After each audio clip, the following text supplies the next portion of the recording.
School kids get a week break from masks at the very end of the school year, the last week. That mandate was lifted this previous week, but Robert Gehrke says the governor's move doesn't make sense. He joins us live via Zoom to talk about that. Robert, good morning. Okay, you're saying the facts or the numbers don't support the decision.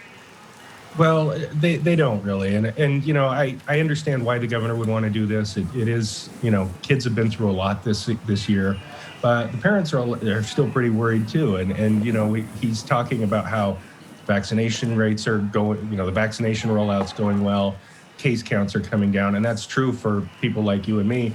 But for younger kids, most of them still aren't eligible for the vaccine. We're doing about 2,500 a day is where we've been since we've expanded it to the 12 to 15-year-old age group. So there's not very much vaccination that's taken place there. The case counts have been steady for going all the way back to March. We had a little spike at the end of April that came back down, but we're still having about 83 kids a day who test positive for COVID-19.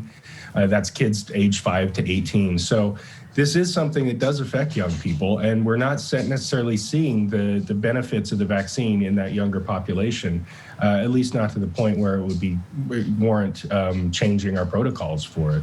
You know, there is another side to this, though, that a lot of people have brought up over this last year, that initially we went into all of these restrictions because we were worried about overflowing the hospitals.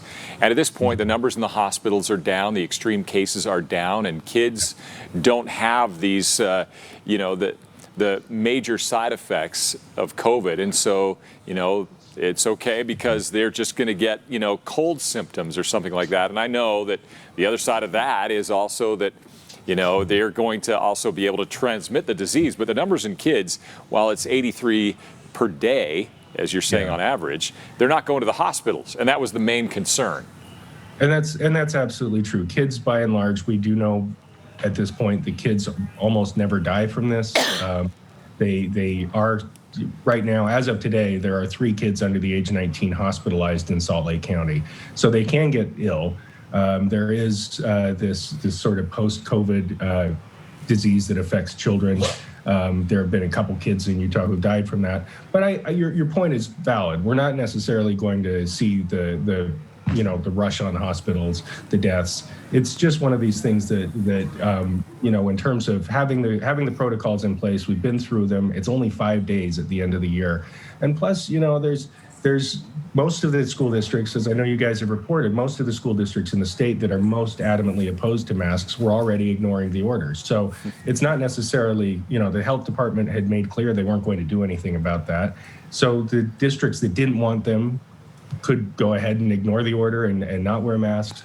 But districts like Granite, you know, they had said that they had that big outrage at the school board meeting where, you know, people were screaming and shouting about trying to get rid of the mask mandates. They said, we're going to keep it to the end of the year because the state wants us to. And within a couple hours of the governor making this announcement, they sent a letter to parents saying, well, we're lifting the mask mandate for the last year.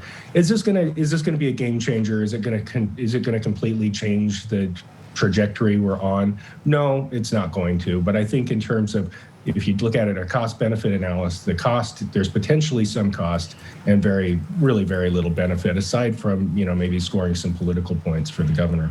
Okay, and you said also in your article this spills over into the extracurricular activities as well.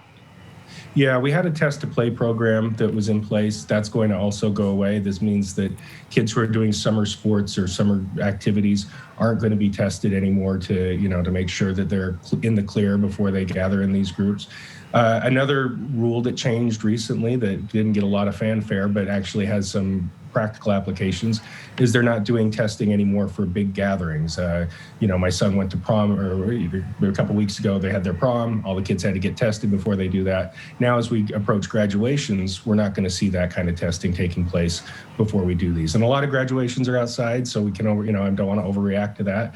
But again, these are changes that don't necessarily benefit us any, but they do potentially have some downside to them, I think. Well, I guarantee everybody has an opinion on this, and you do too, and you wrote about it, and we can read that column today at sltrib.com. Always interesting to talk with you. Thanks a lot, Robert. Appreciate it. Good talking to you guys. Have a good Monday.